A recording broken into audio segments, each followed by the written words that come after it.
Καλημέρα σας κυρίες και κύριοι. Θα πρέπει να διαχειριστούμε αυτό το session στην αγγλική γλώσσα λόγω των καλεσμένων μας. Good morning, ladies and gentlemen. Welcome to our first session entitled Regulatory Challenges for Digital Signal Market. My name is Spiros Livieratos. I'm a plenary member of ΕΕΤΤ, of the Greek regulator, and I will be serving as the moderator of the current session. In this point, it is my pleasure to present our panelists, starting from my left. Our first is Mr. Vesa Terävä, who is head of electronic communications policy at DG Communications Networks, Content and Technology at European Commission. Mr. Terävä works for the EC for the last 15 years.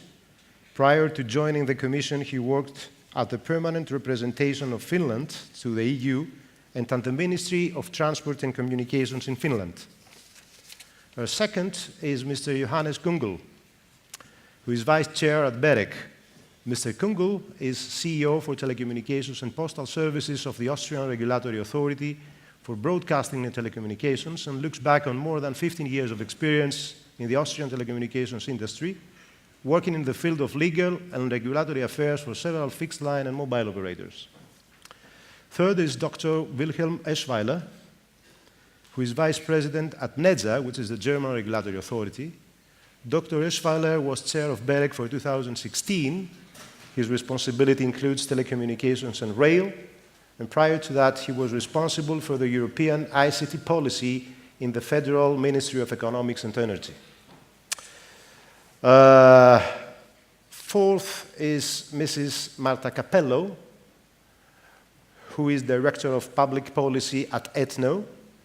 Prior to joining ETNO in 2015, Mrs. Capello worked as the Transport and Communication Counselor for the Portuguese Permanent Representation to the European Union, while before that she was a member of the Cabinet of the Portuguese Secretary of State for Infrastructure, Transport and Communications.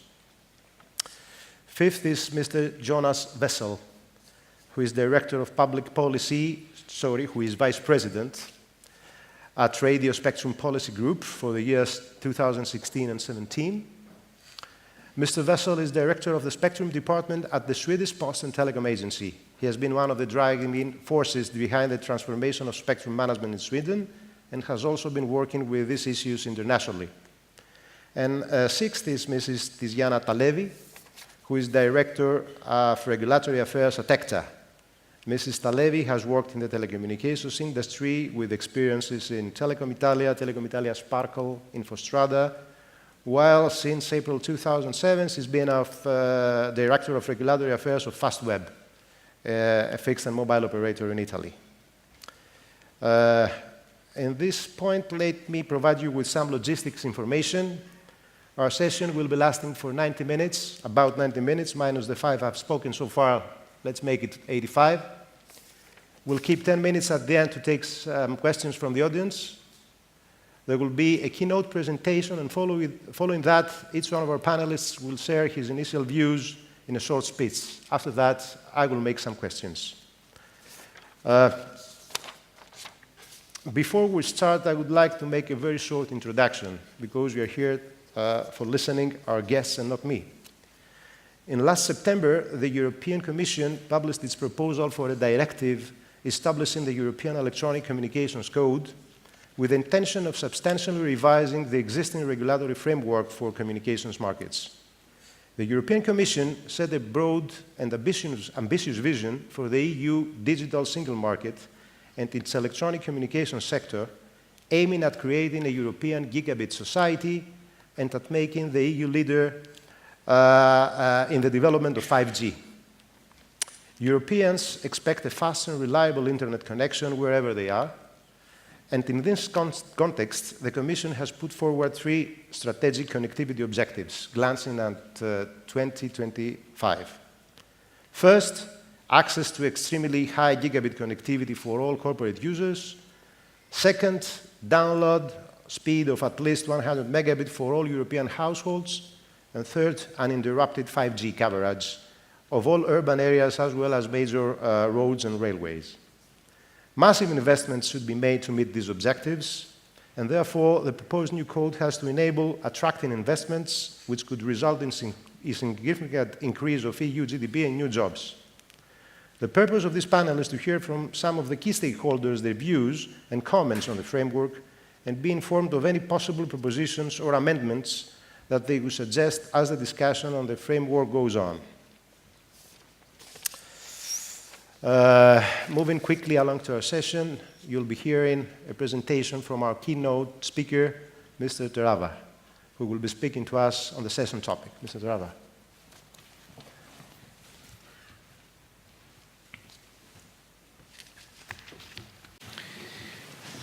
Good morning everybody, and thank you very much for ΕΕΤΤ organizing this conference on a very timely topic, and for inviting me to speak here and participate in the discussion.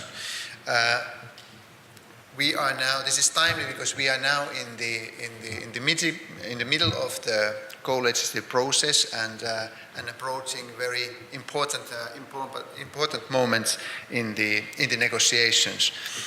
The European Parliament has set a very ambitious deadline for delivering its opinion on the Commission proposals, and indeed we are expecting the Parliament to deliver its opinion already in early July. On the other hand, in the Council, the Maltese presidency has made an important progress. The Council has examined the Commission proposal and all of its elements apart from the institutional aspects, and there's been a good progress, in particular with regard to the end-user protection measures of the code, and also with regard to access regulation, and also some progress has been made on the spectrum part of our proposals. Now, I would like to give a short assessment from the Commission perspective where we are in the process and how we see the things are advancing at the moment, and where, from our perspective, are the critical points.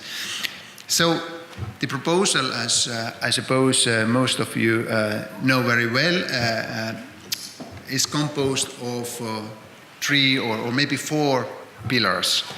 And the first very important pillar is, of course, the access, how we regulate network access in the future, and how we regulate network access in a way that it provides a right environment for operators, for all operators, be they incumbent or alternative operators, to invest in what we call very high capacity networks which are needed to meet the demands of our citizens and of our businesses in the coming years.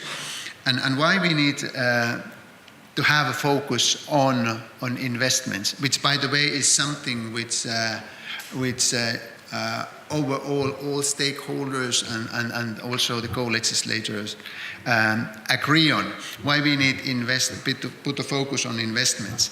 If we look at the current situation and what we have achieved with the current regulatory framework, we of course have achieved a very competitive market, and end users have benefited from good services, good broadband services in terms of price and quality. So one could then ask that, is there something that needs to be changed?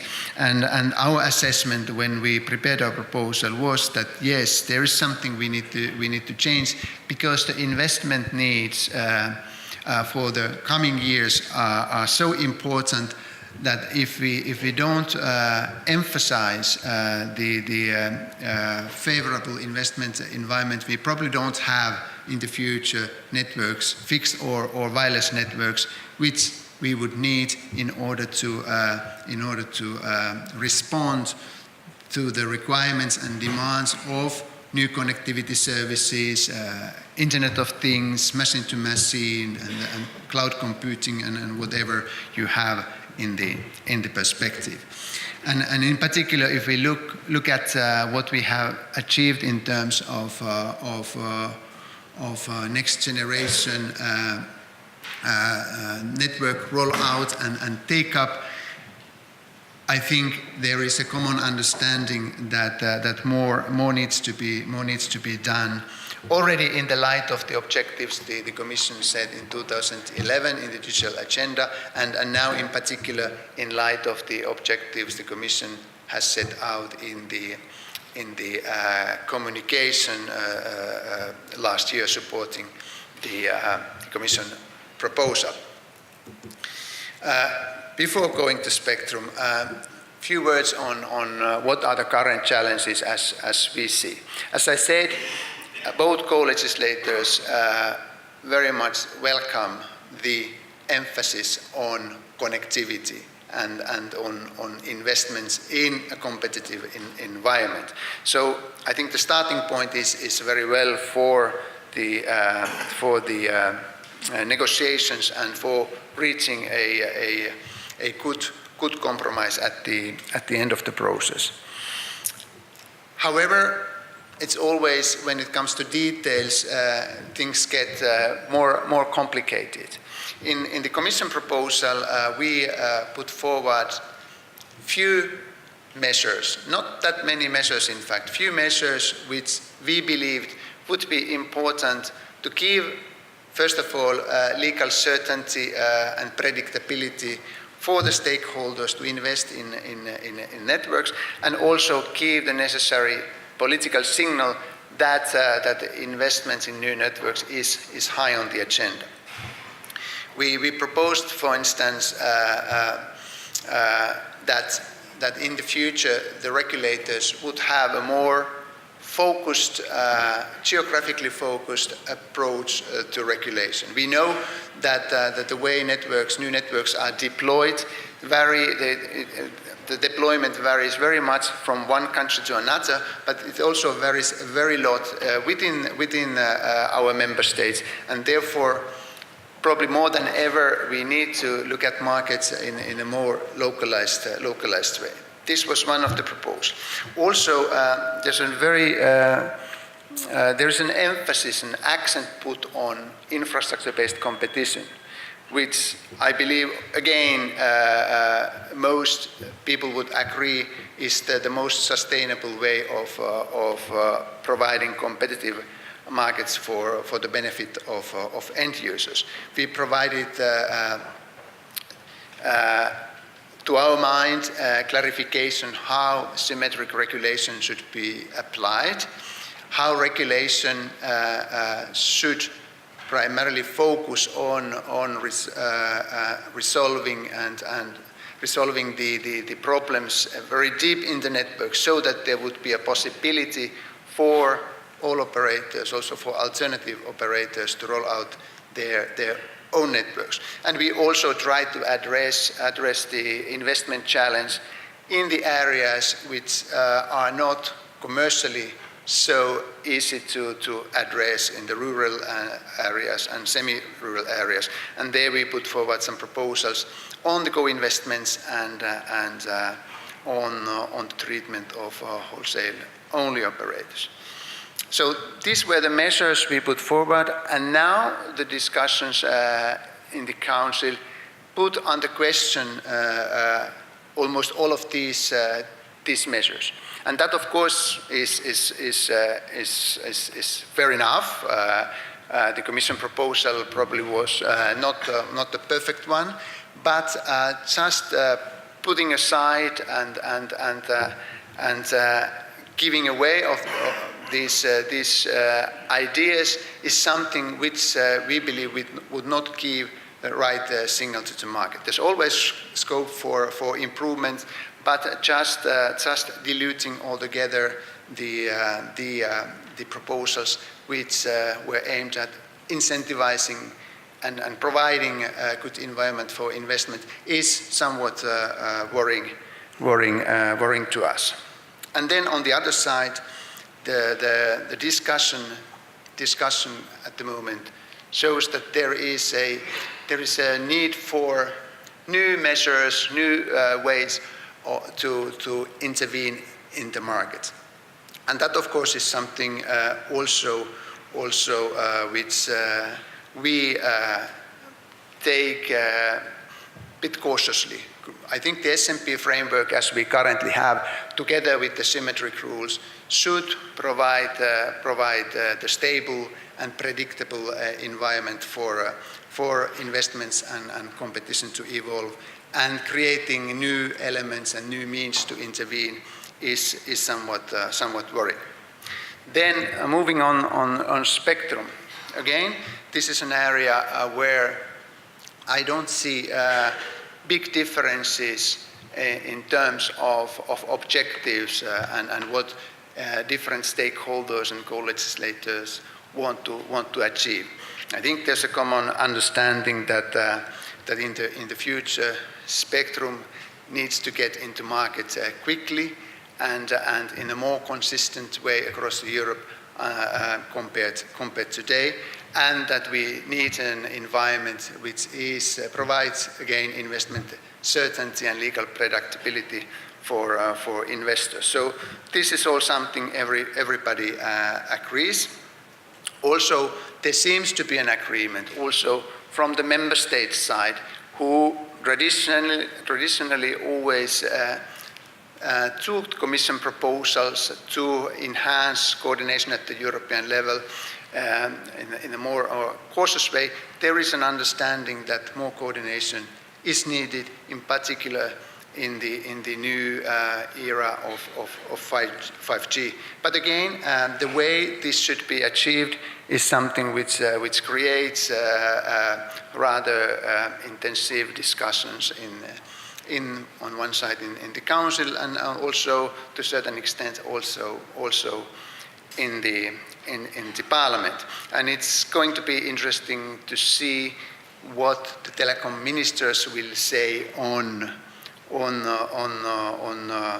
spectrum, in particular tomorrow in the Telecoms Council, when they discuss, among other things, on the institutional setup, which is one of the very sensitive areas of our proposal. We believe that to give some examples and some important elements of our proposal, we consider it very important that the independent regulators get involved in spectrum assignments, because spectrum assignments entail many aspects which have impact how the market functions and how the competition evolves in the market, and it's precisely the independent regulators who have expertise in this area. This does not mean that a radio spectrum policy group should not have any role. They will have an increasing role, and the RSPG has to evolve to take a more prominent role in giving advice and opinion to Commission and the co-legislators. But we believe that in spectrum assignments there are certain elements which should be in the hands of independent regulators. And again, I think the past experience shows us that there is a need for further coordination in spectrum area, a view which is shared also widely by the industry, and not only by the telecoms industry. We saw yesterday that all the other IT sectors who would use the future networks, they also believe that we need a fundamental spectrum reform at the European level. Then two more things. First, on services and end-user protection. There, of course, the challenge for us was how to best take into account the fact that the way communication services are provided and used has changed a lot over the past years. And in particular, the emergence and take-up of internet-based OTT communication services has has caused, in particular among the telecom operators, the traditional telecom operators, a view that the way end-user protection rules are applied does not create a level playing field. So we took this into account. We considered it important to adapt the scope of the framework, indeed to take into account these new services. But at the same time, we also recognized that the problems, the eventual problems from end-user perspective are not necessarily the same for the traditional services, the way traditional services are provided, and the way the new services are provided. And therefore, we, to our mind, try to achieve a balanced approach where the new services would be part of the scope but subject to lighter regulatory obligations. What is also important in our proposal, and which we of course fiercely defend, is the full harmonization.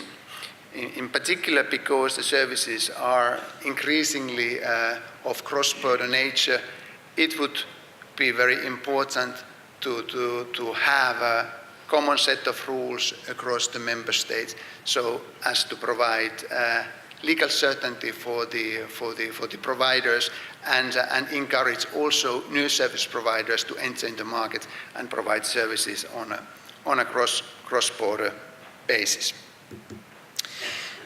Then finally, on the institutional aspects, which is of course always very fascinating from the Commission perspective and probably less fascinating from the stakeholder perspective, because we are talking about internal cuisine, how the Commission, regulators and BEREC and RSPG should cooperate. However, we believe that it's an important element of the proposal, and it should be looked at in a holistic way. I said in the beginning that the networks are increasingly local, and the competitive conditions and the deployment conditions are very localized. And therefore, we need enough and sufficient amount of flexibility for the national regulators to intervene.